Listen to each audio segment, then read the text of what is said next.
Դեկտեմբերի 16-ին քրեակատարողական ծառայությունը լրագրողական համայնքի համար շրջայց էր կազմակերպել Աբովյան քրեակատարողական հիմնարկում։ Լրատվամիջոցների համար կազմակերպած շրջայցը ուղեկցում էր քրեակատարողական ծառայության պետ Ծովինար Թադեոսյանը։ Նա էլ ներկայացրեց հիմնարկում կատարված բարեփոխումները։ Այստեղ իրավական կրթության եւ վերականգնողական աշխատանքների իրականացման կենտրոն ԿՕԱԿ-ի կողմից կա, որը արտադրության նախարարության ենթակայության ներքո է գործում, որը պատասխանատու է քրեակատարողական հիմնարկներում քրեական ծրագրերի իրականացմանը եւ այս բարիզերի դասընթացները եւս այդ ԿՕԱԿ-ի կողմից իրականացված դասընթացներից է եւ ես ցանկանում եմ նշել նաեւ, որ մենք այս պահին համագործակցում ենք բիզնես ոլորտի ներկայացուցիչների հետ, որպեսզի Աբովյան քրեակատարողական հիմնարկում նաև կարի գործող արտադրամաս ունենանք։ Աբովյան քրեակատարողական հիմնարկում դատապարտյալները կարող են ուսում ստանալ, կրթվել, հաճախել գրադարան, օգտվել մարզասրահից, նկարել, աշխատել եւ վարձատրվել իրենց կատարած աշխատանքի դիմաց։ Եթե մասնագիտություն ունեն, ուզում են նաև իրենց համար մասնագիտական գրականություն, իսկ գեղարվեստականը ինչ որ առաջարկվում է, ինչ որ ունենք, ըստ իրենց ճաշակի նախընտրելիության։ Կա Մարտով Նիկոլ Փաշինյանի երկրի գիրքն ընտրվեց։ Ճիշտն ասած, ես ինձ հստակ չգիտեմ։ Ունեք բայց այստեղ։ Չունենք երևի, կարող ունենք, ես տեղեկացված չեմ։ Շրջայցի ողջ ընթացքում Թադեոսյանին ուղեկցում էր Աբովյան քրեակատարողական հիմնարկի պետ, արդարադատության գնդապետ Հեղինե Մարտիրոսյանը։ Նա էլ ներկայացրեց հիմնարկի ընդհանուր պայմանները՝ ճաշարանը, ննջասենյակը, մարզասրահը, հիմնարկի խցերը։ 70 ազատությունից զրկված կին կա եւ 10 ազատությունից զրկված անչափահաս։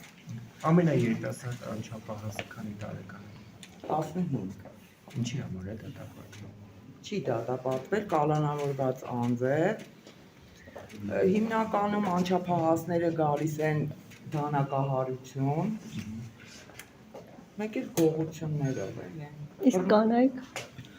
ավելի շատ տարբեր հոդվածներով, կանանց կատարած հանցագործությունները ավելի սոցիալական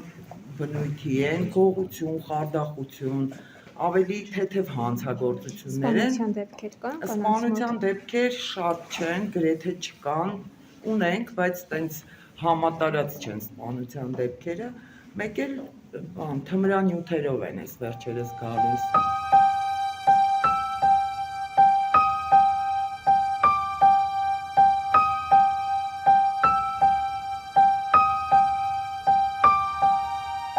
Խցերը հիմնականում 3 անձի համար են նախատեսված, քառակուսին այդքան է բավարարում։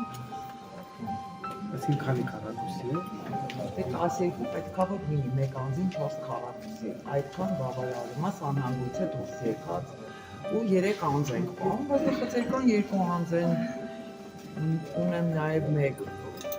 երբ որ մարդը ունենում է տուժ հենց պատժախոց, գնում են պատժախոցում են իրենց օրերը անցկացնում։ Մեկ օր պատժախոց, 2 օր պատժախոցում։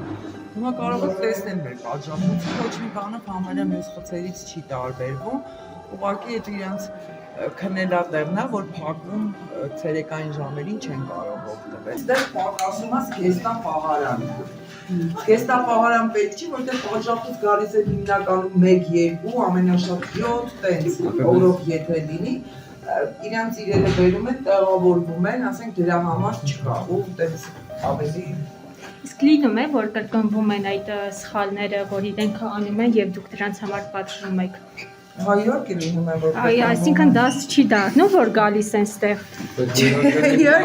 Դառնում է, բայց դե չի, որ դա պատժախոց 2 օրով գալով կարող է մարդը